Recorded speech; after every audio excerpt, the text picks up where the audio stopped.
Mercoledì 10 gennaio, buongiorno Sicilia da Michele Cucuzza. E da Emanuela Corsi. Oggi parleremo di rischio terremoti per la nostra regione che è estremamente esposta, un po' perché sull'Etna c'è un vulcano attivo, un po' perché è posta geograficamente e geologicamente in una posizione delicata. Poi vedremo anche a che punto è il Pandoro Gate, quello di Chiara Ferragni che è indagata per truffa, e poi ancora l'emergenza sicurezza a Palermo. Ma prima di tutto dobbiamo parlare di un dramma familiare che è capitato ieri sera proprio nel capoluogo siciliano.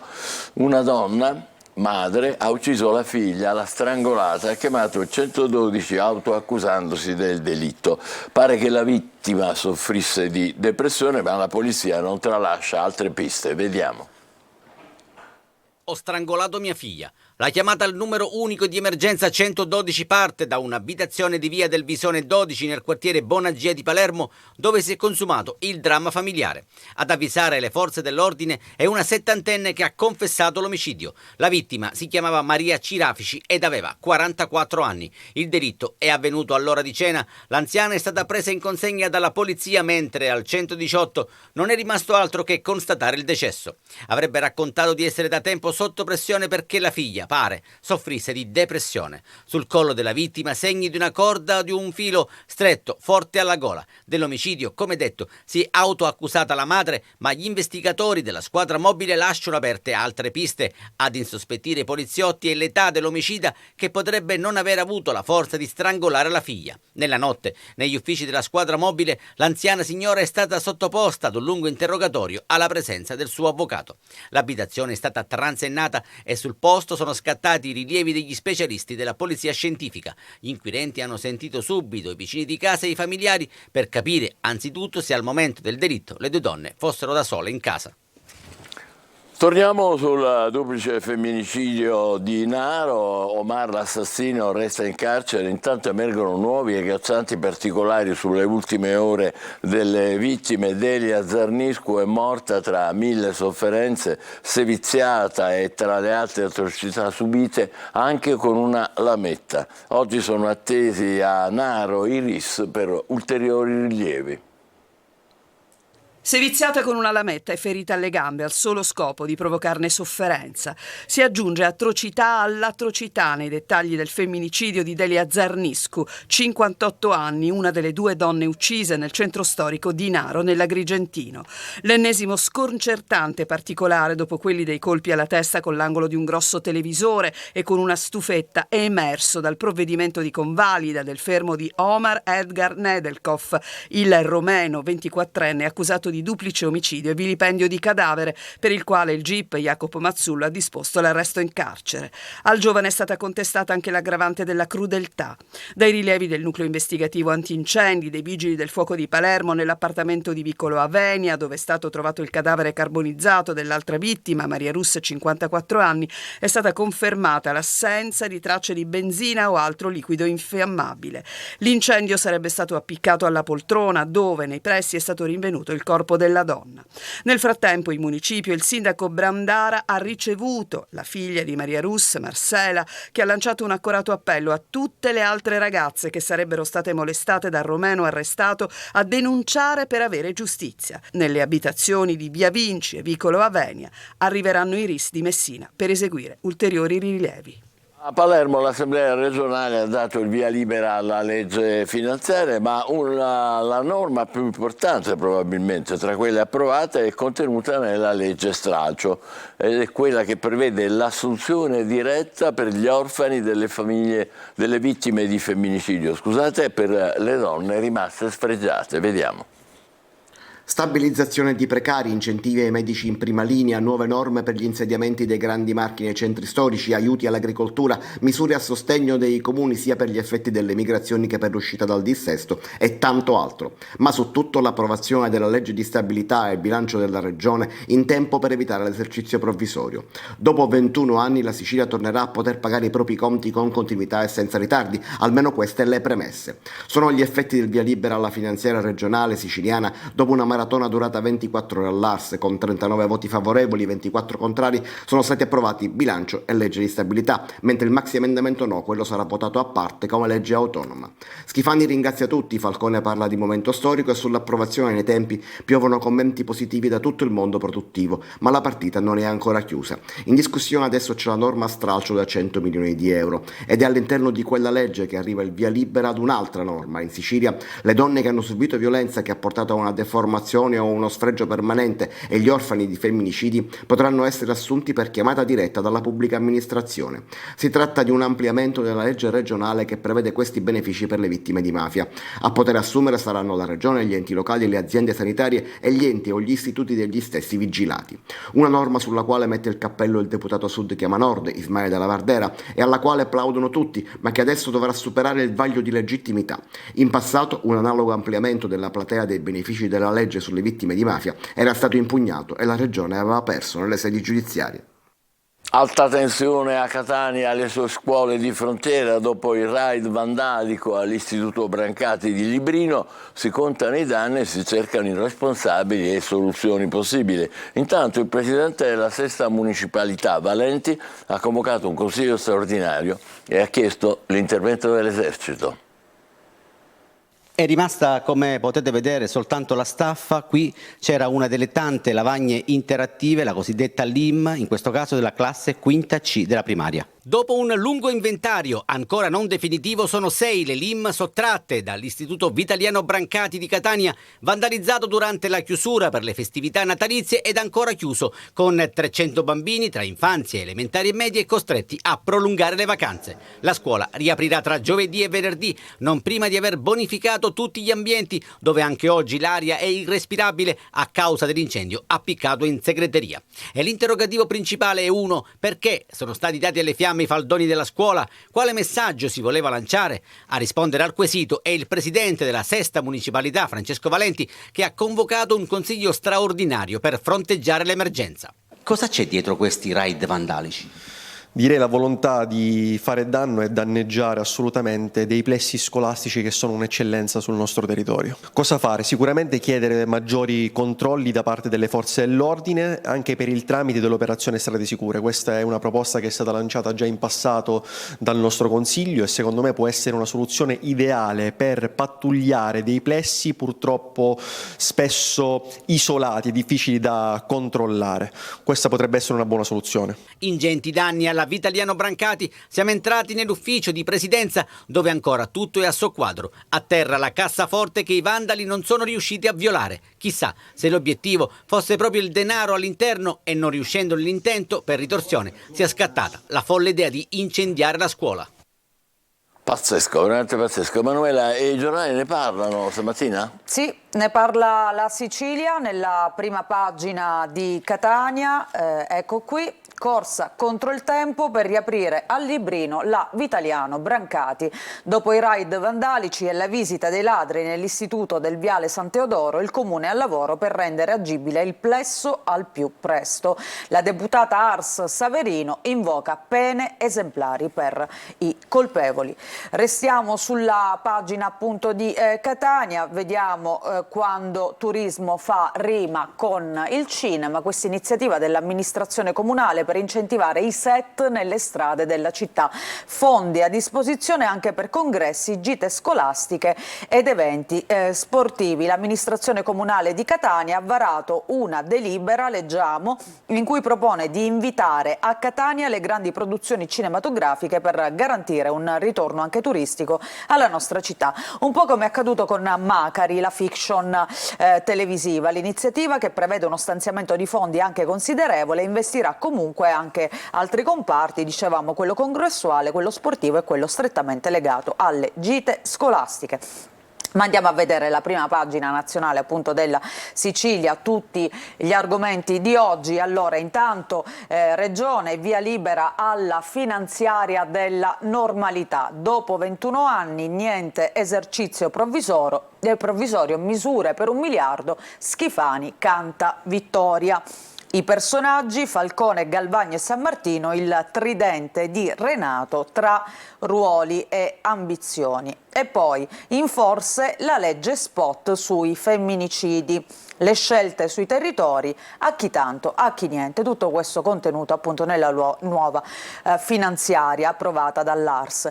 Ma continuiamo a rimanere qui, vediamo la fotonotizia Z come ZES, partenza a ostacoli per la ZES unica, ZES sarebbe zona economica speciale del Sud, con deadline l'1 marzo, PEC bloccate e decreti che mancano. Ancora altre notizie, il processo a Caltanissetta sul depistaggio di Via D'Amelio, la Barbera vicino ai boss, ma io dovevo ammazzarlo. Queste sono le ultime rivelazioni del pentito Francesco Onorato. A Palermo, madre strangola la figlia 44enne e chiama il 112, venite, sono stata io. E ancora il duplice femminicidio di Naro, Omar resta in carcere, una delle due vittime seviziata con la metta. Da Agrigento, bancarotta, assolto il re dell'eolico, disposta restituzione di 6,4 milioni di euro. Altre notizie, c'è un dibattito in corso sul saluto fascista. Europa indignata, Fratelli d'Italia e Lega invece litigano sui candidati per i prossimi appuntamenti elettorali, in primis le europee, ma ci sono anche le regionali. Nel taglio alto andiamo a vedere ancora qualche notizia. Intanto ecco, a Santa Maria di Licodia, schianto in scooter, muore un ragazzo di Biancavilla. E questa notizia che riguarda il fiume Alcantara. La Sicilia alle prese con la siccità anche il fiume si avvia a scomparire.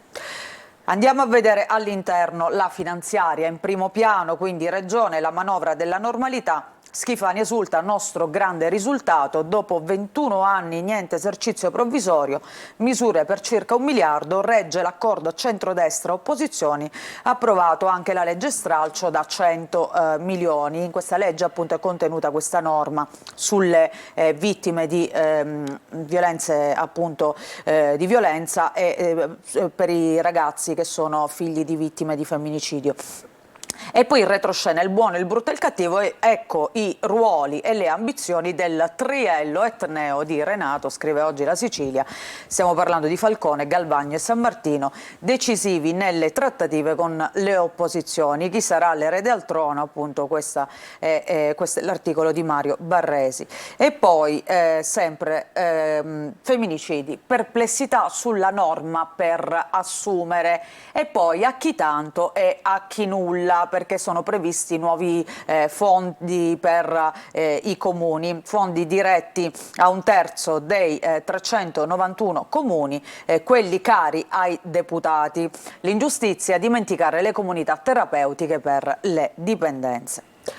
Andiamo avanti, andiamo a vedere invece la Gazzetta del Sud, anche qui la finanziaria in primo piano che diventa legge. Regge il patto tra maggioranza e opposizione, Schifani, grande risultato, l'ARS vara la manovra, assunzioni dirette appunto per le donne sfregiate e i figli delle vittime di femminicidio. Sulla Gazzetta si parla anche del ponte sullo Stretto, ieri un incontro tra l'AD della società appunto dello Stretto con il sindaco Basile, quindi Ciucci incontra il sindaco Basile, al centro del colloquio soprattutto gli espropri a Messina per avviare i cantieri. La notizia di oggi che troviamo sulla stampa nazionale soprattutto è questa: sì alla cancellazione dell'abuso di ufficio, con il voto in commissione al Senato della maggioranza e di Italia Viva, pure il consenso alla riforma della legge Severino sull'incandidabilità.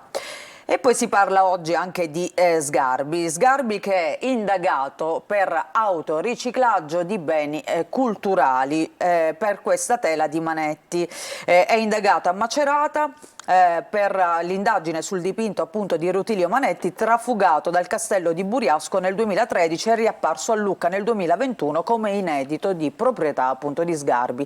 Lui dice: non ho rubato, è diffamazione, però insomma 5 Stelle e PD chiedono la revoca.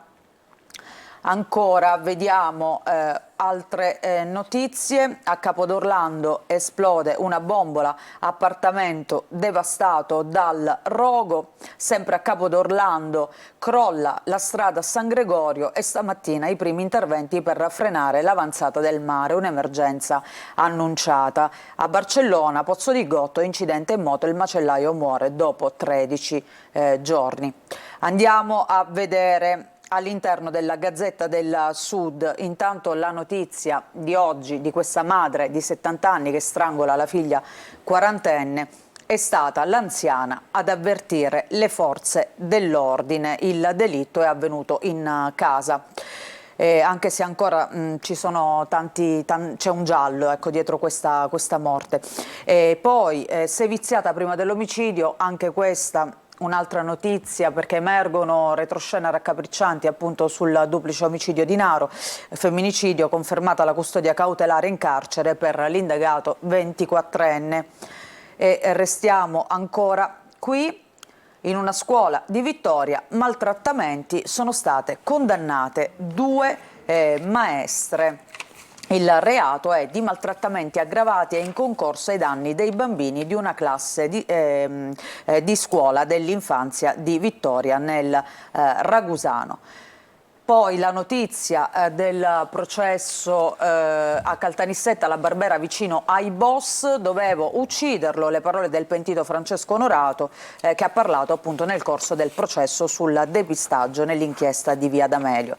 E poi, visto che oggi si parlerà anche della Ferragni, Codacons Sicilia, azione collettiva contro la Ferragni, per conto di tutte le parti lese dai presunti illeciti per cui sta indagando appunto la magistratura, in primis quelli che hanno acquistato il famoso Pandoro, Pink Christmas della Balocco. Andiamo al giornale di Sicilia di oggi. Regge il patto, parte la spesa finanziaria approvata nei tempi di legge, non accadeva da 21 anni, l'opposizione ottiene il sì alle proprie richieste ma poi vota contro.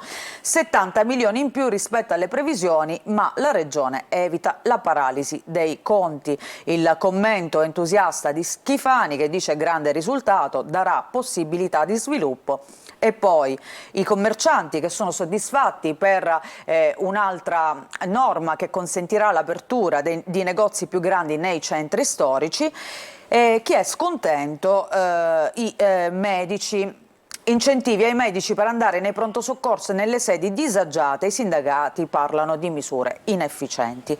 E poi c'è questa norma contenuta nella legge stralcio, sfregiate e orfani di femminicidi assunti per chiamata diretta.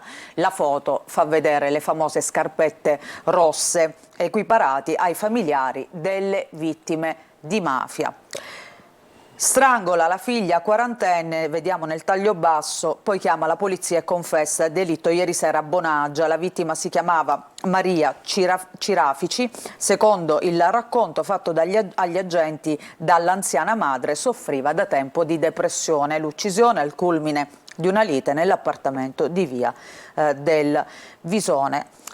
Sempre a Palermo, qui è isola pedonale e l'automobilista come reagisce lo investe. Succede a Piazza San Domenico. Bene, ci fermiamo qui per la rassegna stampa regionale.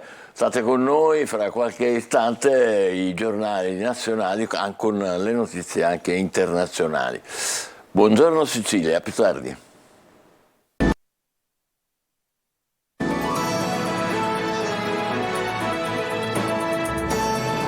Buongiorno Sicilia, rassegna stampa con Emanuela Corsi. Sì, partiamo dal Corriere della Sera e vediamo via l'abuso d'ufficio, primo sì. I renziani con la maggioranza, Salvini invece si smarca da Meloni anche sulle parole poi relative alla Ferragni. Saluti romani ad H. La Renzi, a Piantedosi, vietare è controproducente, la condanna invece del Partito Popolare Europeo proprio per questo saluto fascista che è stato fatto. E poi dicevamo Ferragni, la vediamo anche, se ne parla sul Corriere della Sera, superati i marchi aziende, l'impero dichiara a quota 100 milioni. Non si parla solo di abuso d'ufficio, si parla anche di un caso di cronaca che ha scosso il nostro paese. Rosa e Olindo, la svolta, un nuovo processo per la strage di Erba. La decisione, indizi diversi, ci sarà la revisione del processo. Le vittime, parla Castagna, ricominciare, la verità è già scritta, e poi ancora i protagonisti, quel mistero di una coppia senza misteri.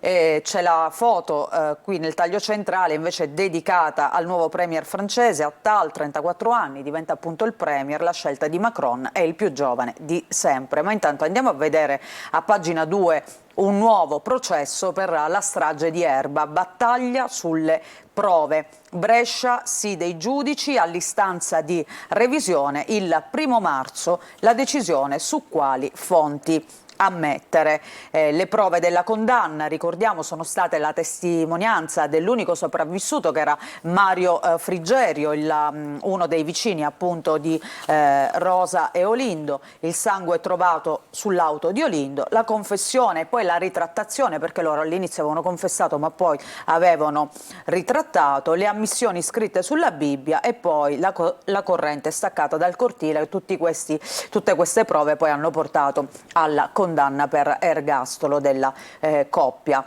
Le prove invece pro revisione, il super testimone fu indotto, il sangue sull'auto e l'ipotesi di frode, le pressioni per la confessione, sulla Bibbia anche la tesi assolutoria, e il distacco della luce invece fu solo un'ipotesi. Quindi e poi li vediamo qua, Olindo, Rosa e il filo mai spezzato si incontrano. Che fine hanno fatto? Si incontrano 2 volte al mese, lui in cella a Parma, oggi pesa 120 kg, lei a Vercelli in sartoria, cuce tovaglie per il marito. E qui ci sono le vittime di questa strage: Paola Galli, la madre di Raffaella Castagna, che vediamo qui in questa seconda foto, e poi c'è Youssef Marzouk, il bimbo di 2 anni, figlio di Raffaella Castagna, e ancora Valeria Cherubini, che era una vicina. Anche Libero dedica in prima pagina, addirittura ci apre con Rosa e Olindo e scrive: presunti innocenti in cella, il Tribunale di Brescia riapre il processo per la strage di Erba. Nuove prove e testimoni, ecco cosa ha portato alla decisione. Per la difesa i coniugi non potevano essere lì quella sera. Parla anche la criminologa abruzzone, un caso più clamoroso di quello di Tortora. Quindi in tanti credono nell'innocenza effettivamente comunque di Rosa e Olindo. Anche Il Giorno, qui vediamo la fotonotizia centrale: il caso è riaperto, strage di Erba 17 anni dopo, sì al ricorso di Olindo e Rosa, a marzo la prima udienza del processo di revisione. Ma vediamo il titolo in alto, è dedicato all'abuso di ufficio, via libera all'abolizione, maggioranza e Italia Viva approvano in commissione al Senato l'abrogazione del reato, candidature, Tajani non correrà per l'Europa, e poi intervista a Gasparri di Forza Italia e Orlando del PD. Questo appunto su Il Giorno di oggi. Andiamo a vedere Repubblica. Anche qui abuso d'ufficio, colpo di spugna. La maggioranza e Renzi cancellano il reato che punisce i pubblici ufficiali. Primo voto in Commissione Giustizia al Senato. Attenuato anche il traffico di influenze, che resta il vero obiettivo. A rischio, tra poco vedremo meglio, le inchieste sulla Inver di Verdini e su Grillo. E poi si torna a parlare del caso di Pozzolo. So che ha sparato, lo dirò ai PM, non sono un pistolero. Lui continua a dire: non sono stato io. Dopo H. Larenzia, Weber del PPE, in Europa no ai saluti romani. A centropagina vediamo invece a Taiwan al voto con finti allarmi missilistici, tensioni con la Cina, e qui vediamo un bambino con la bandiera di Lai Ching-te, candidato del DPP, che sarebbe il Partito Progressista Democratico. Vediamo altre notizie.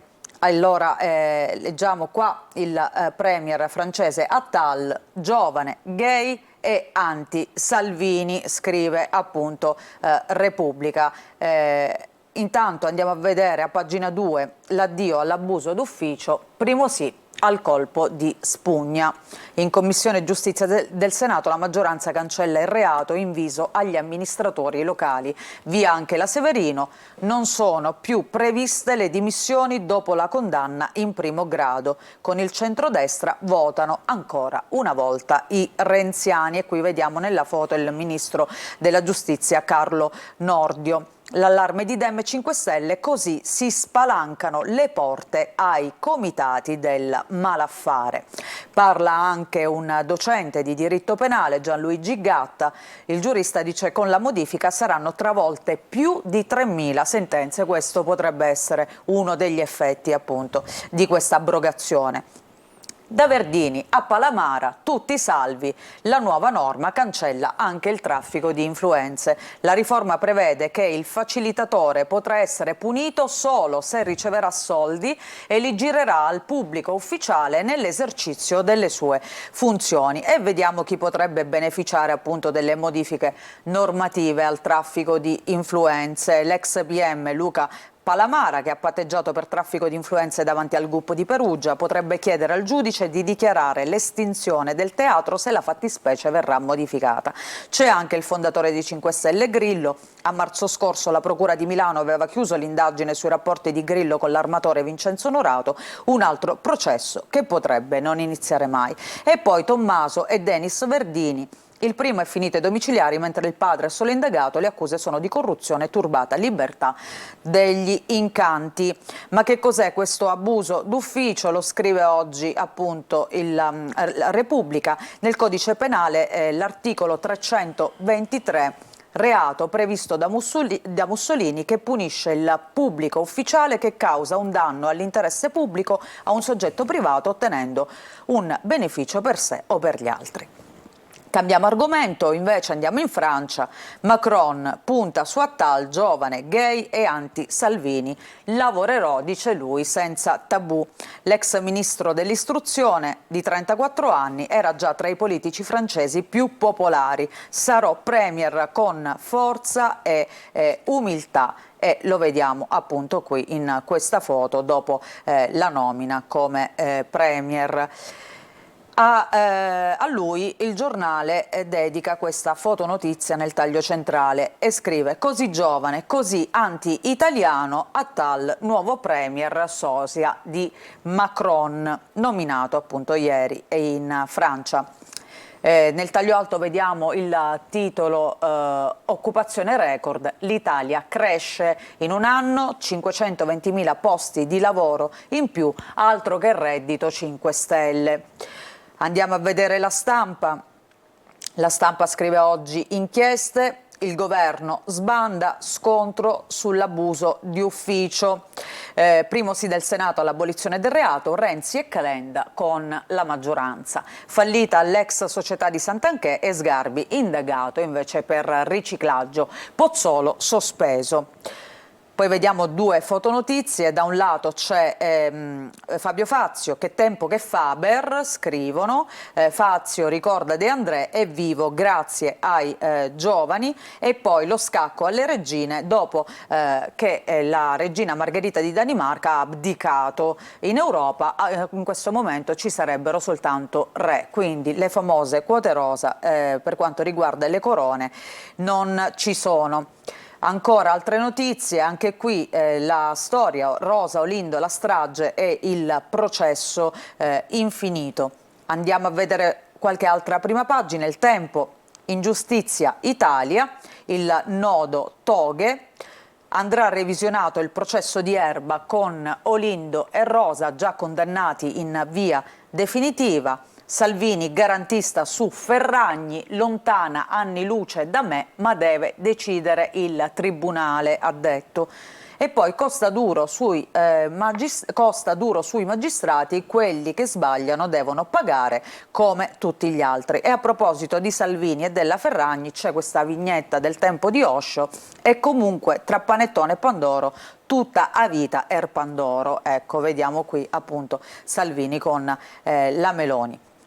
Andiamo ancora a vedere il Sole 24 Ore e qui vediamo questa notizia a domanda: boom per i BTP, gli ordini superano i 155 miliardi. Per quanto riguarda invece il lavoro, alcuni numeri: record di occupati, questo lo dice l'Istat, 520.000 in più nei 12 mesi, così come abbiamo visto sulla prima pagina del giornale. Bene, ci fermiamo qui per la rassegna stampa, adesso diamo un'occhiata al tempo. State con noi, buongiorno Sicilia. Un saluto e ben ritrovati da Sofia Inglese di Trebi Meteo. Ci attende un mercoledì variabile sul nostro territorio, non mancheranno infatti le nubi, ma senza grandi conseguenze in termini di precipitazioni. Tra pomeriggio e sera il tempo sarà in peggioramento per le regioni meridionali a partire dalle 2 isole maggiori. Un avvio di giornata dunque discreta sulla Sicilia con ampi spazi soleggiati, ma tra pomeriggio e sera, come dicevo, sopraggiungerà una nuova perturbazione che porterà fenomeni sempre più diffusi, temperature massime senza particolari variazioni, con valori che riusciranno ancora a raggiungere i 14-15 gradi. Nel corso della giornata di giovedì ancora un po' di residua instabilità, ma non mancheranno ampi spazi soleggiati. La ventilazione a tratti sostenuta con mari da poco mossi a localmente mossi e in particolar modo al largo. Temperature che si manterranno stabili con valori sempre intorno ai 15 gradi nelle ore centrali. Dettagli maggiori sull'app di Trebi Meteo. Abbiamo tagliato le verdure e le abbiamo messe qua.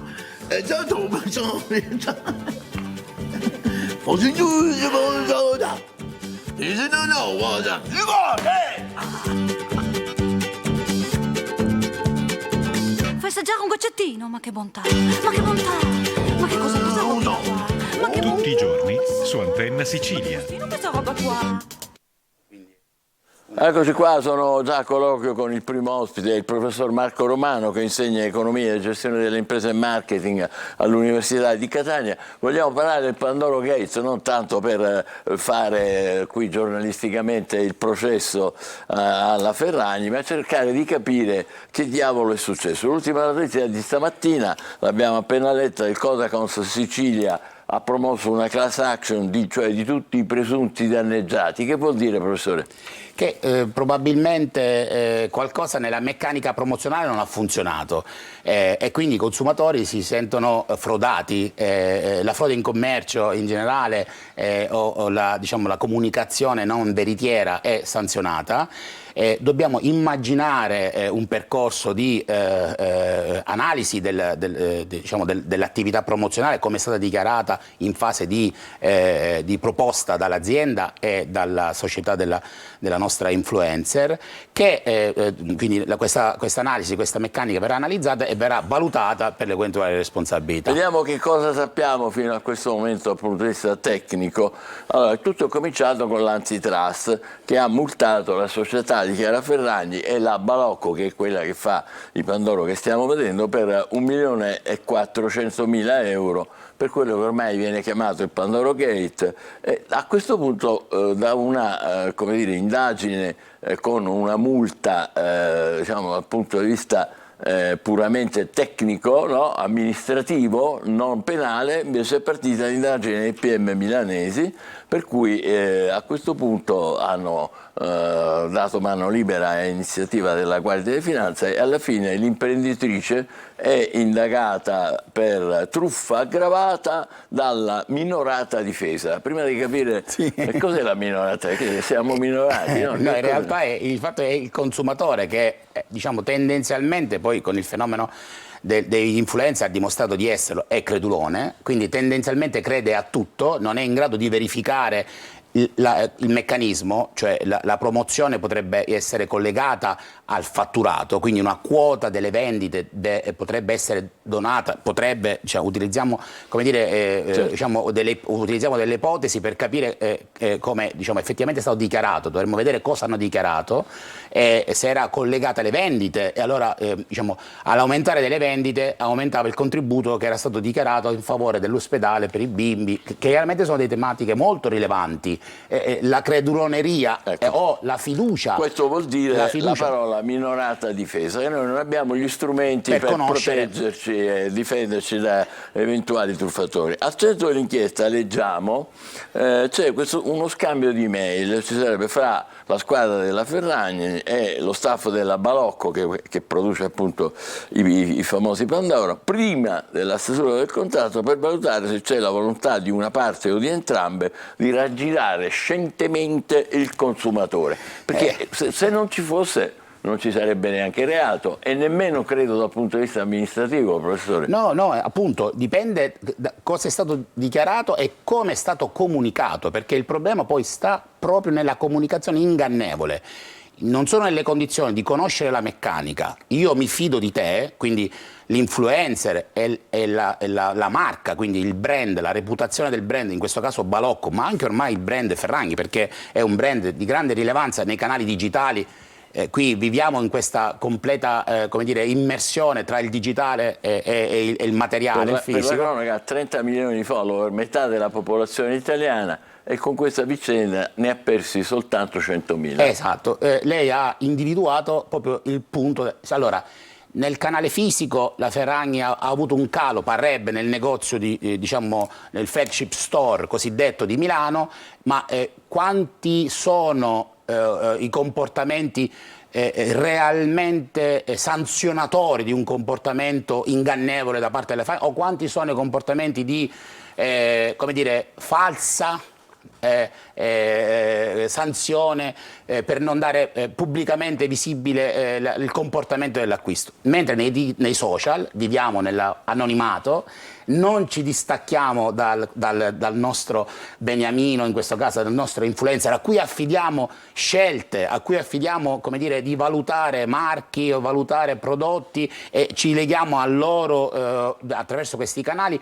E spesso interagiamo quasi con un effetto di emulazione tra l'influencer e il follower, e quindi appunto il follower non l'ha sanzionata.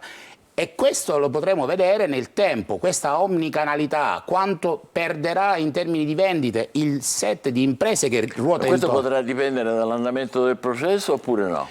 Allora, un po', in teoria sì. Un po' sì. Un po' a volte no, perché si dice purché se ne parli, no? Nella comunicazione, la tristezza della comunicazione, qualcuno prima di noi l'aveva ben capito, purché se ne parli, perché polarizzare fa bene alla comunicazione.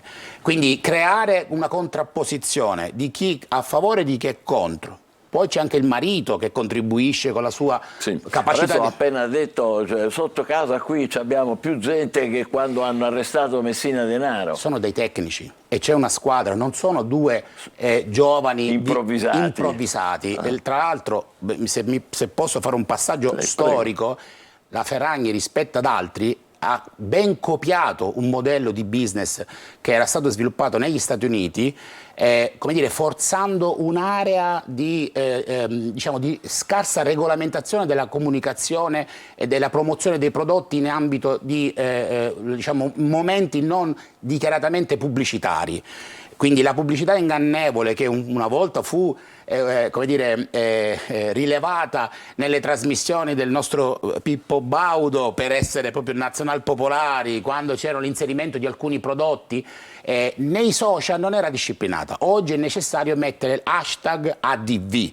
Che vuol dire? Che sarebbe advertisement, esatto, quindi sarebbe connotiamo, gli diamo un valore semantico a quella comunicazione, dicendo guarda che questa è pubblicità. Così come nei programmi, nel sottopancia ritroviamo in questa trasmissione sono riportati. Ora c'è l'Istituto di Autodisciplina della Pubblicità, qua l'ho portato col codice di autodisciplina, che oltre alla normativa rispetto alla comunicazione ingannevole, quindi attività commerciali che generano comunicazione ingannevole, disciplina i comportamenti. Quindi, per tornare al punto, sono degli esperti, non sono degli sprovveduti, non si sono immaginati di fare un'azione di tipo di solidarietà in modo estemporaneo, non c'è dubbio che conosceranno il codice, non c'è dubbio che conoscono la normativa, lo hanno già fatto per l'uovo di Pasqua, no? nella precedente, qualcosa nella credunoneria all'italiana non ha funzionato. Professore, facciamo un passo indietro, la figura dell'influencer è cambiata perché inizialmente è cominciato come chi aveva, diciamo, un ruolo dal punto di vista delle opinioni, no? Quindi diceva, influenzava perché diceva, dava valutazioni, poi è diventato uno che fa pubblicità. Esatto, e la Ferragni è stato l'attore primario nel nostro contesto di questa transizione dall'autentica capacità di essere riconosciuto dai follower che riconoscono l'autorevolezza, la sensibilità nei prodotti generalmente la cosmesi. È stato la cosmesi, il lusso, l'abbigliamento, non soltanto il lusso, anche quello che noi chiamiamo il mondo del cheap and chic. Ti individuo dei prodotti, degli accessori che costano poco ma la cui combinazione ti rende alla moda. Questo se viene fatto con un storyboard, quindi con un canovaccio che prevede cosa dire, quando dirlo, di quali prodotti, per quali aziende, e viene remunerato senza l'hashtag ADV, diventa comunicazione ingannevole. Ma gli utenti hanno capito questo o no? La dimostrazione sta nel canale digitale. Io che mi occupo appunto di omnicanalità, dovremmo vedere nei vari canali il business che viene articolato in una logica multicanale, omnicanale, quanto realmente risentirà di questo errore. Ora poi, l'ultimo aspetto, prego, si può sbagliare. Ed è stata anche criticata. Non solo, ma poi lei ha detto io oggi temo la fede, ho piena fiducia nella magistratura, quindi... E si può anche dire voglio rimediare, e quindi è vero. Ha detto che farà una donazione di 1 milione di euro. L'ha fatta, ha trasferito queste risorse. Il problema rimane per il sistema. Noi non abbiamo bisogno di truffatori in generale, perché i truffatori riducono la fiducia nelle istituzioni, un'impresa di marca che truffa i propri clienti fa danno alla propria marca, ma anche alle imprese di marca, quelle riconoscibili. Non a caso come dire, sono come ipotesi di reato, sono coinvolte non solo la Ferragni ma anche l'amministratrice delegata della Balocco. Non sfugge che ci sono degli aspetti anche di tipo tributari rilevanti. Quando offriamo una qualsiasi attività promozionale, nello sconto prezzo, nel gadget, quindi nell'omaggio, nel gioco, tutta la meccanica promozionale deve essere dichiarata perché ci sono, come dire, ricavi e costi. Ci sono minori ricavi, minori costi, e anche l'Agenzia delle Entrate vuole capire nel conto economico dell'attività promozionale se sono state rispettate generalmente o non vengono eluse gli obblighi di tipo contabile e amministrativo. Quindi le attività promozionali, chi fa distribuzione commerciale lo sa benissimo, sono regolamentate, devono essere comunicate per tempo e deve esserci ben chiaro la meccanica, la logica. Saranno a vedere e valuteranno. Sicuramente in termini di fiducia ne abbiamo un danno. A noi che la Ferragni venga sanzionata interessa poco. Ci dispiace l'idea che probabilmente è un'occasione perduta per noi. Poi forse qualche mamma o qualche genitore rifletterà sui percorsi professionali dei propri figli che vogliono probabilmente emulare anche in questo caso la funzione della Ferragni. Alcuni quotidiani dicono è crollato il modello Ferragni, oppure invece ci dimenticheremo tutto, al solito, come succede sempre. Il modello non crollerà. Perché abbiamo altri mercati, abbiamo altre esperienze, abbiamo giovani negli Stati Uniti che dimostrando come utilizzare bene i make-up hanno creato le loro linee di prodotti, un po' quello che ha copiato la Ferragni, cioè non è stata la pioniera, è stata la prima, ha realizzato la prima mossa in Italia, ma non è stata la pioniera nel mondo dell'influenza, è stata brava ad imitare, e chi è brava ad imitare spesso ha un vantaggio rispetto a chi è il primo, è stata brava ad imitare altri mercati e a trasferire nel nostro mercato un meccanismo, un modello di business che funziona. Quindi non credo che l'influencer autentico possa aver paura di queste dinamiche. L'ultima domanda, professore, che non c'è, è solo un'opinione personale, se me la vuole dare, no? Prego. Che come si fa nel nostro provincialismo, l'abbiamo buttata in politica naturalmente, per cui Salvini ha detto io la politica ha cose più serie di cui occuparsi, non mi occupo della Ferragni, mentre invece la Meloni aveva già, come dire, espresso. La mia opinione? Sì. Se la politica ha un minimo di credibilità, regolamenti questo mondo. Quindi c'è l'autodisciplina, c'è il regolamento, il codice di autodisciplina della comunicazione commerciale. Visto che in Italia, se non c'è una norma a cui legare una sanzione, tutti cercano di fare tutto il contrario di tutti, mettiamola così, cioè è un po', per questo dico, la sanzioneranno, alcuni pensano, brava lei che è riuscita a ottenere quello che non sono riuscito a ottenere io, un po' questa cosa ce la siamo sentita dire anche nel mondo della politica, no? Cioè la dinamica emulativa in Italia, i creduloni, diceva Grasso su Corriere qualche giorno fa, i creduloni sono sempre sotto casa e quindi noi dovremmo riuscire ad educare, quindi un po' di educazione, non di marketing o di management, ma anche educazione civica. Però io, scusa, siamo fuori tempo, ma io una domanda la devo fare, professore. Io sono convinto che all'origine di tutto ci sia la potenza della rete. La rete è uno strumento straordinario perché non c'era mai stato prima un posto dove in un affarino come questo tu ci avevi il cinema, la diretta, il calcio, omnicanalità, allora, tutti i canali lì. Questa cosa di avere tutto questo insieme dà potere, perché alla fine io ci credo in tutto, mentre prima non credevo in niente. E dico, ed è una grande opportunità per l'evoluzione della specie. Bisogna trovare un corretto modello di sviluppo sociale, perché dal punto di vista economico le imprese sanno bene investire le proprie risorse per ottenere un certo risultato, che sia la vendita, la notorietà, diciamo, il valore della marca, del marchio. Questo non c'è dubbio che chi lo sa utilizzare il canale digitale nella logica omnicanale massimizza i propri risultati. Il problema siamo noi clienti, siamo noi consumatori che a volte non siamo attrezzati e quindi avremo un po' di educazione non solo finanziaria ma anche al consumo. Potrebbe essere utile. Sicuramente, grazie al professor Marco Romano che insegna economia e gestione delle imprese e marketing all'Università di Catania, che ci ha spiegato come essere un pochino più distaccati da questa cosa della rete che invece sembra una realtà superiore rispetto ad altre, invece come dire, si sta rivelando una roba come tutte le altre. Facciamo una breve pausa e poi un altro argomento. State con noi, buongiorno Sicilia.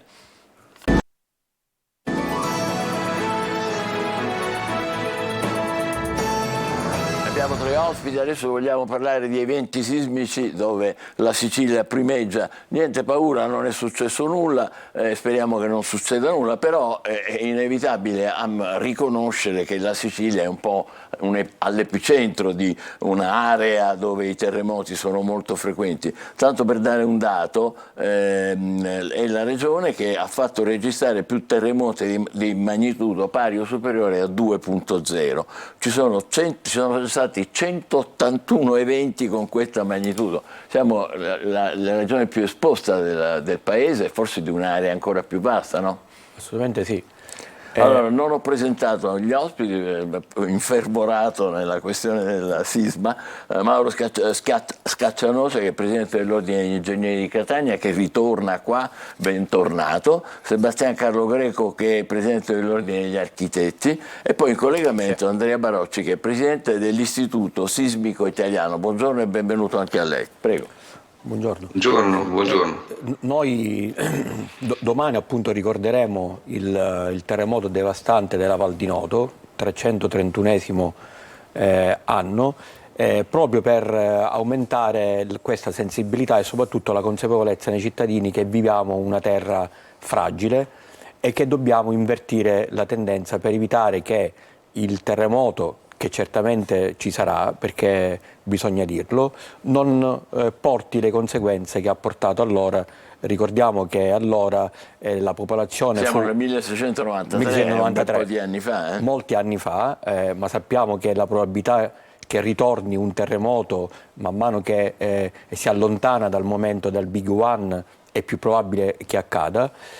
Allora fu dimezzata addirittura la popolazione catanese, anche se riuscimmo a trasformare è una tragedia in una grande occasione, perché il tardo barocco della Val di Noto nasce proprio dalla ricostruzione, quindi in quel caso vi furono dei illuminati architetti siciliani che studiarono a Roma, come il Baccarini, come Ittar, che in una competizione virtuale lasciarono una traccia straordinaria del tardo barocco. La crisi come opportunità, questa è una cosa molto orientale, ma in realtà parliamo di cose drammatiche. Io vorrei coinvolgere il Presidente Barocci per chiedergli questo, Presidente. Ciò che abbiamo appena sentito è dovuto al fatto che abbiamo un vulcano attivo, il più alto d'Europa, l'Etna, oppure che siamo messi in un posto un po' strano dove ci sono le famose faglie. Come si dice? Le faglie. Ma allora guardi, tendenzialmente le due cose vanno di pari passo. Ci troviamo in un'area sismica, l'area sismica si forma dove ci sono delle faglie che sono a contatto e che si muovono tra di loro, e la Sicilia è la zona italiana che ha la maggioranza di queste caratteristiche e che storicamente ha avuto gli eventi più rilevanti. Dobbiamo saperlo, lo sappiamo, ne siamo abbastanza consapevoli. Ad esempio, prima è stato citato il terremoto del 1693, io cito quello del 1908 che ha dato origine a tutta la nuova, alla sismologia attuale, alla sismologia moderna. Quello di Messina, no? Messina, Reggio Calabria. Esatto, Messina, Reggio 100.000 Calabria. morti mi dicono alla regia, mi ricordano. Guardi, tra 80 e 120.000, perché andarono distrutti anche gli archivi, ci fu un terremoto più un maremoto. E parliamo di un evento che è successo poco più di 100 anni fa, e si pensi che le notizie arrivarono a Roma dopo 1 o 2 giorni, e proprio perché andò distrutto veramente completamente un territorio. Tutto. In quel momento lì, se mi permette, il signor Mercalli, che era un geologo che tutti conosciamo e che ha reso grande la sismologia per quanto riguarda la sismologia come teoria a livello mondiale, come scienza, disse: guardate, noi bene o male sappiamo esattamente dove avverranno i prossimi terremoti e grosso modo anche l'intensità che avranno. Magari non sappiamo di preciso quando verranno, però tutte le altre cose le sappiamo. Allora iniziamo a tenerne conto per quanto riguarda la pianificazione territoriale, e questo lo disse nel 1908. È passato un secolo.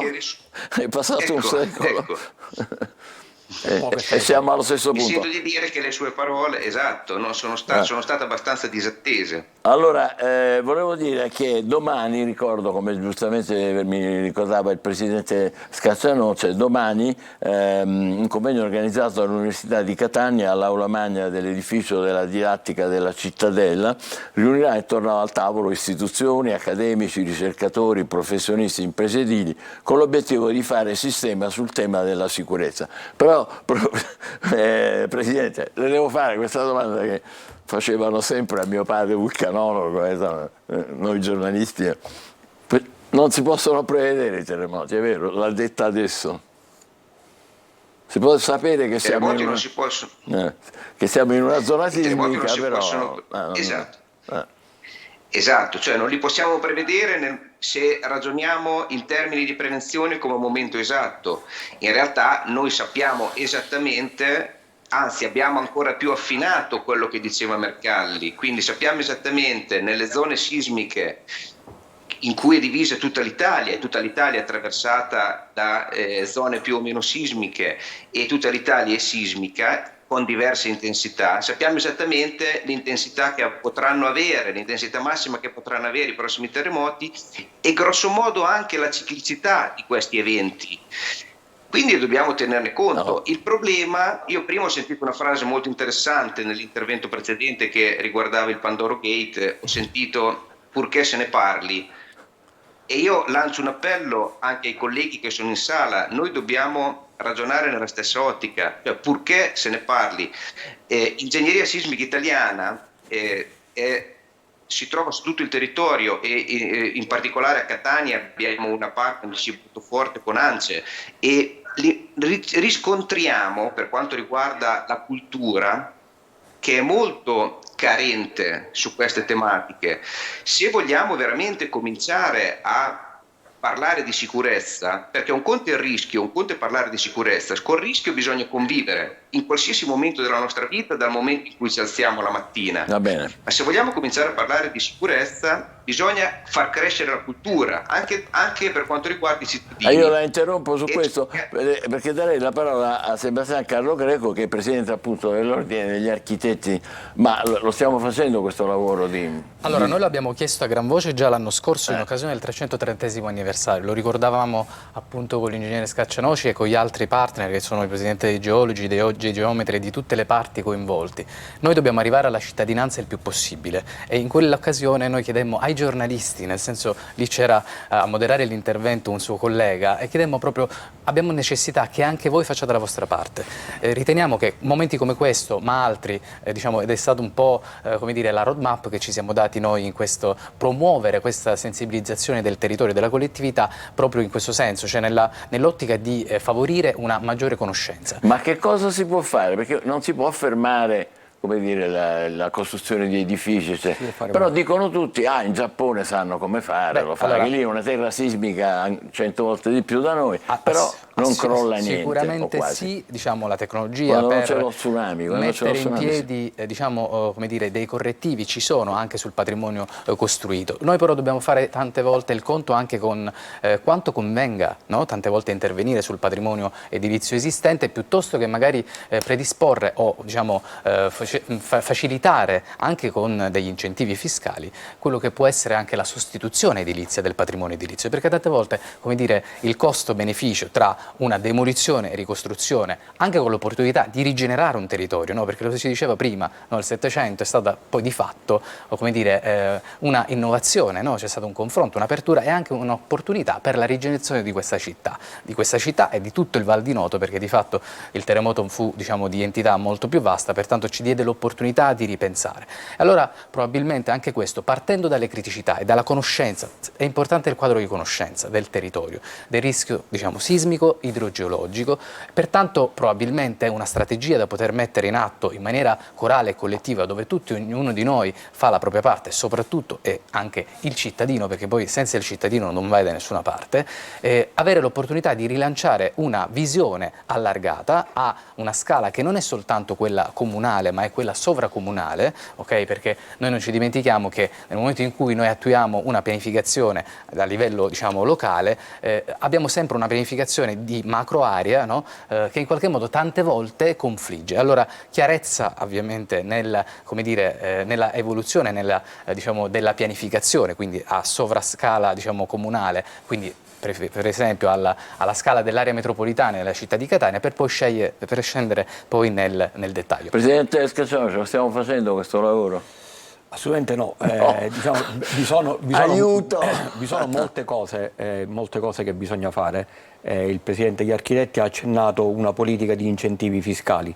Noi siamo usciti dal super bonus con le criticità che abbiamo avuto, noi chiediamo di riproporre una misura strutturale, vuol dire che duri nel tempo, che debba avere delle coperture finanziarie certe, ma soprattutto che deve consentire una reale messa in sicurezza del territorio, cosa che il super bonus non ha previsto. Noi infatti chiediamo una misura strutturale che effettivamente dia un salto di qualità dal punto di vista della sicurezza e quindi che questi incentivi siano programmati sulla base di quanto noi aumentiamo la sicurezza dei nostri edifici. Il sisma bonus prevedeva proprio questo, solo che poi c'è stata la stretta che ha impedito... No, il sisma bonus non prevedeva questo perché gli interventi di miglioramento sismico non obbligavano a un salto di classe della messa in sicurezza degli edifici, quindi sono stati fatti solamente il 5%. Bene, ma adesso cosa bisogna fare quindi? Adesso bisogna attuare delle misure incentive,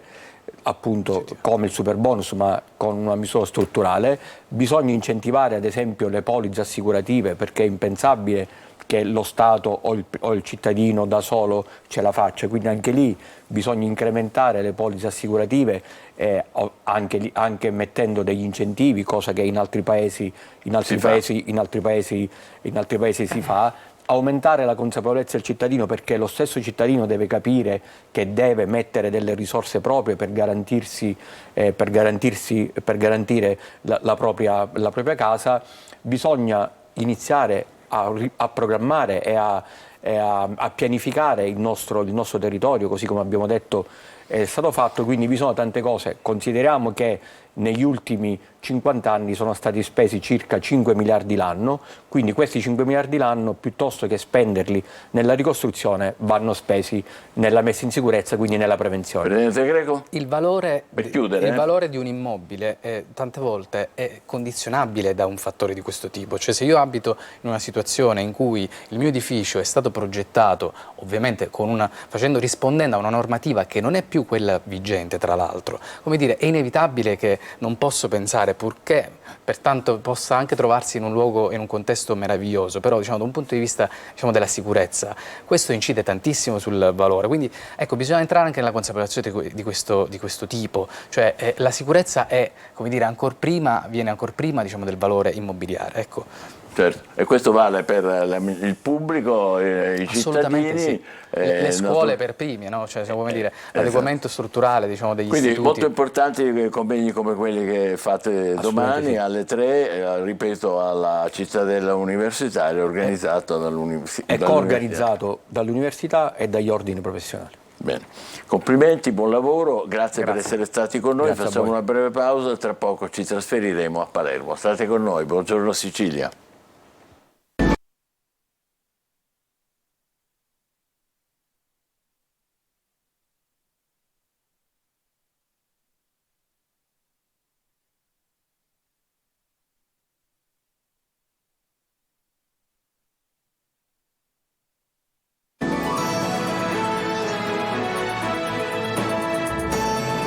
Buongiorno Sicilia, ci colleghiamo con il nostro Marco Gulà a Palermo che è con un ospite. Vogliamo parlare dell'emergenza in città, nel capoluogo siciliano. Ne abbiamo parlato tante volte proprio con Marco, ci ha fatto un po' la cronaca di tanti episodi che ci hanno sconcertato. Il più importante è quello intorno alla fine di dicembre, 20-21 dicembre, l'assassinio di Rosolino Celesia, ma negli ultimi giorni ci sono state devastazioni negli ospedali, il Policlinico, raid all'asilo e quindi Marco è necessario prendere provvedimenti e so che il vicepresidente della prima circoscrizione di Palermo, Antonio Nicolau, che è con te, ha le idee chiare da questo punto di vista. A te la linea, Marco. Sì, buongiorno Michele, buongiorno a tutti. È proprio una situazione che di insicurezza cittadina che proprio nasce anche nel centro storico, dove noi in questo momento ci troviamo e dove Antonio Nicolau appunto è vicepresidente della prima circoscrizione. Tante iniziative, Antonio, tanti provvedimenti ancora no, però sicuramente avete più volte sollevato quello che è un problema che in questo momento si sta ampliando su tutti i quartieri, su tanti quartieri del capoluogo. Ricordiamo che il centro storico in questo momento è sicuramente il cuore di questa insicurezza. Sì, buongiorno Michele, buongiorno ai telespettatori.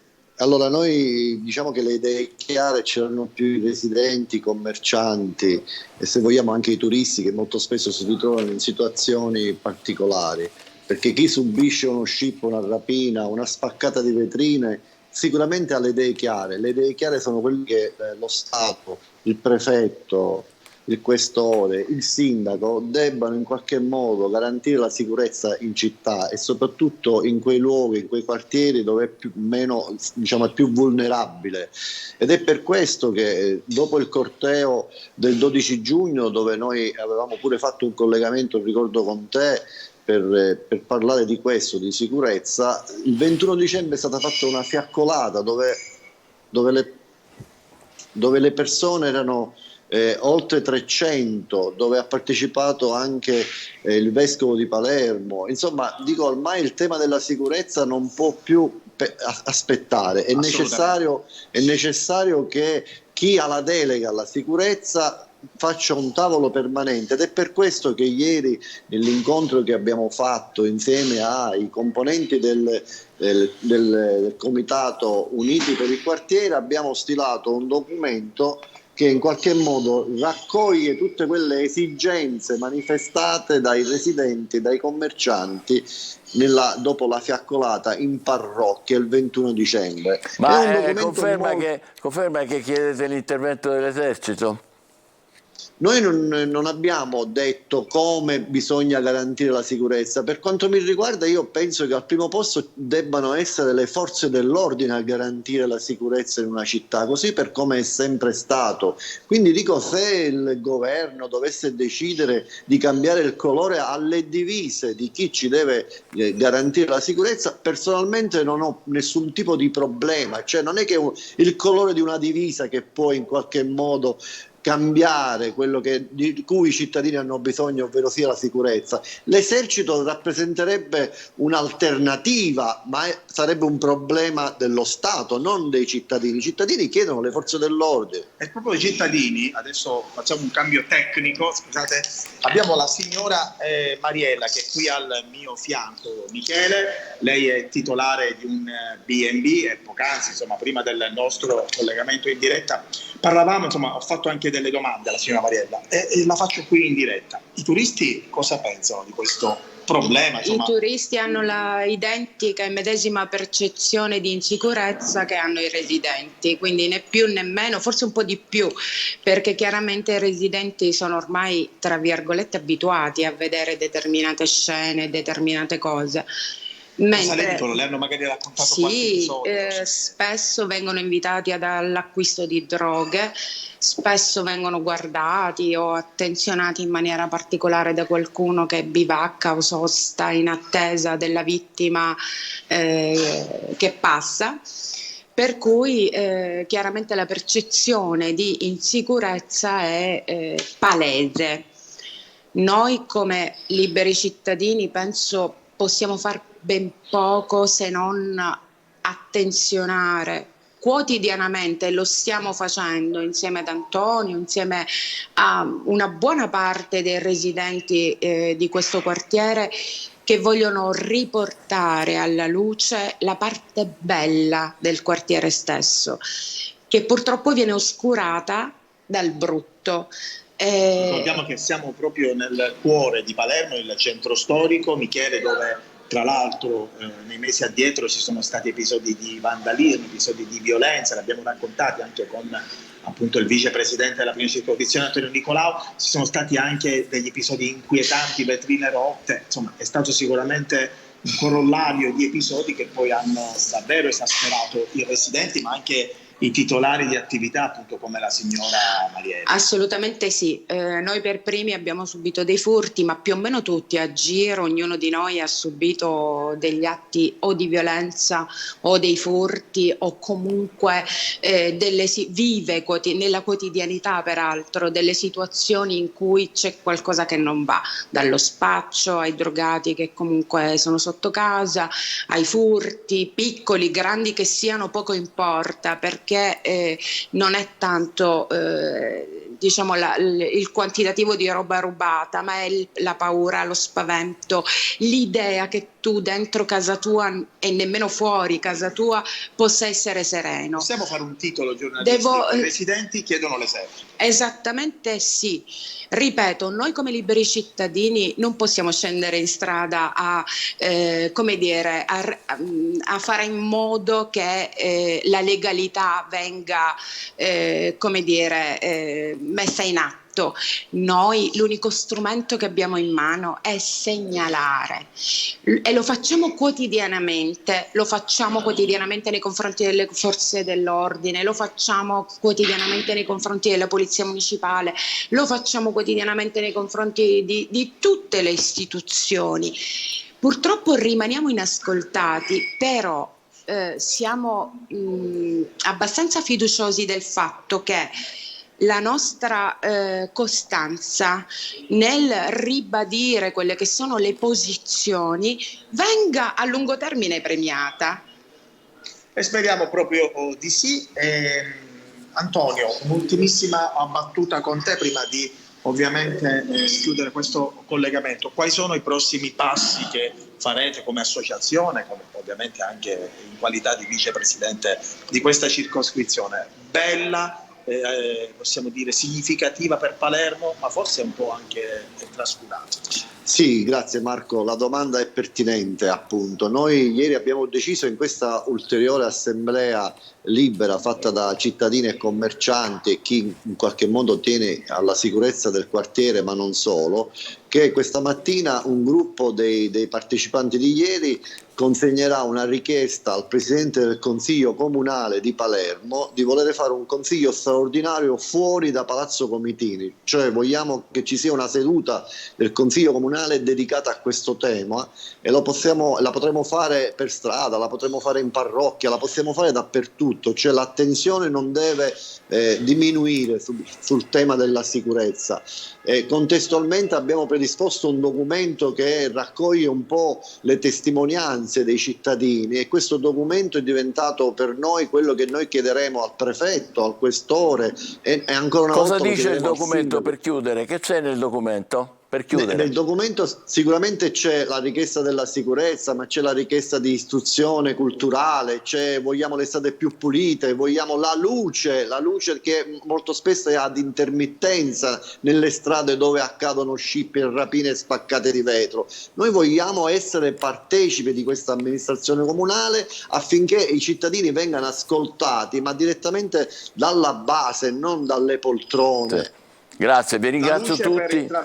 Grazie Marco, grazie ai tuoi ospiti, chiedo scusa per essere un po' troppo sintetico, però il clima teso e la situazione difficilissima credo che questo collegamento l'abbia reso molto bene. Ce ne occuperemo ancora nel telegiornale e non smetteremo di occuparcene. Non è possibile che una città come Palermo debba vivere in una situazione di questo genere, si debbano sentire voci di cittadini che sono preoccupati tutti i giorni per la loro sicurezza. Adesso c'è ancora una notizia velocemente, Emanuela? Sì, tutt'altro genere, parliamo di spettacolo, sono tempi durissimi per i comici, c'è questa intervista sul Corriere su Repubblica, anzi, a Corrado Guzzanti che dice il politicamente corretto sta uccidendo la certo, comicità. Perché non si può più... Non si possono più fare battute. Sì, di alcun genere. Fuori senso. Allora, Marco Mato, ci sei? Marco, che tazzina hai? Sempre. Quella, oggi gialla. Buongiorno. Gialla, ha tutto un significato, Sì, un po' di luce. Oggi volevo riportare, proprio date le tensioni della giornata, un pochino di dolcezza a proposito delle mie abitudini alimentari. Volete un dolce? Sì, come no. Al dolce non si dice mai di no. Assolutamente. Allora, raccontaci. Allora, oggi ho messo sotto i riflettori delle stelle un Luca Argentero che ci sta facendo sognare con il suo nuovo serial TV che è Medici nelle tue mani.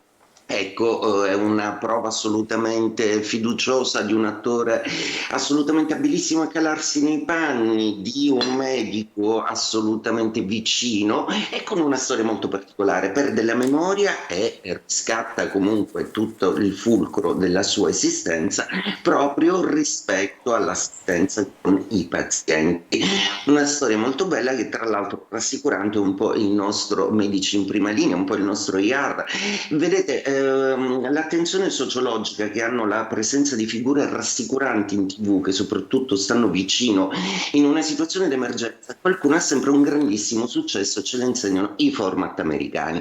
Faccio velocemente a segnalarvi le condizioni astrologiche della giornata. Oggi una rigorosa luna in Capricorno che pone l'accento appunto su un certo grado di oggettiva voglia di sicurezza e di oggettività e un sole in trigono ad Urano che stimola i segni di terra e i segni d'acqua ad agire in una maniera molto più criteriosa, un po' più impazienti, fantasiosi dello zodiaco, ovvero Acquario, Cancro e Scorpione. Ecco, li troverete un po' smagnosi, mentre Marte agisce benissimo col Sole in Trigono. Oggi è una giornata piena di forza e di risoluzione. E detto questo, auguro una buona giornata a tutto lo staff e a tutta la Sicilia. Grazie. Buona giornata. Buona giornata a te, buon caffè. Emanuele, lo sai che Alea Iacta Ez da Tratto è stato pronunciato da Cesare proprio il 10 gennaio del 49, attraversa il Rubicone e comincia la guerra civile che lo porterà a diventare poi dittatore a Roma. Passiamo a un imperatore, in questo caso è 10 gennaio del 1810, vedete già le illustrazioni cambiano, viene annullato il matrimonio tra Napoleone Bonaparte e Giuseppina. Napoleone, desideroso di assicurare la successione dinastica, decide di ripudiarla e sposa Maria Luisa d'Austria. C'è un film recentissimo che parla di tutto questo, che è sugli schermi in questi giorni. Il 10 gennaio del 1917 muore invece Buffalo Bill, attore, soldato ed esploratore. Aveva guadagnato il soprannome di Buffalo Bill per aver ucciso nel giro di pochi anni ben 4.000 bisonti per rifornire di carne gli operai che stavano costruendo una ferrovia. E poi il 10 gennaio del 1929 fa il suo debutto il personaggio dei fumetti Tintin. È un giovane reporter belga, sempre accompagnato dal suo fedele cane, che vive avventure in giro per il mondo affrontando criminali, spie, misteri e pericoli. 10 gennaio del 1946, la nascita dell'ONU, la vedete, riunisce quasi tutti i paesi del mondo allo scopo di mantenere la pace, i diritti, cooperare per lo sviluppo, risolvere i conflitti, e non sempre, come sappiamo, ci riesce. Parliamo adesso di moda. 10 gennaio del 71, la morte di questa signora, Coco Chanel, una delle stiliste più famose e influenti del XX secolo, ha rivoluzionato il mondo della moda liberando le donne dai corsetti e dai vestiti ingombranti. Tra le sue invenzioni più celebri il tailleur, il profumo Chanel numero 5 e la collana di perle che indossa lì è il tubino nero. Parliamo di economia. Il 10 gennaio del 2013 vengono mostrati i bozzetti della nuova banconota da 5 euro, la prima della serie Europa, introdotta per migliorare la sicurezza e la qualità delle banconote. Presenta alcune novità come il ritratto appunto di Europa, una figura della mitologia greca e una striscia olografica. 10 gennaio del 1945 è nato Rod Stewart, cantante e musicista britannico che ha venduto, beato lui, 250 milioni di dischi. Tra i suoi successi più famosi Maggie May, che vi proponiamo in una versione live. Buon ascolto, grazie per essere stati con noi, buongiorno Sicilia, a domani. A domani.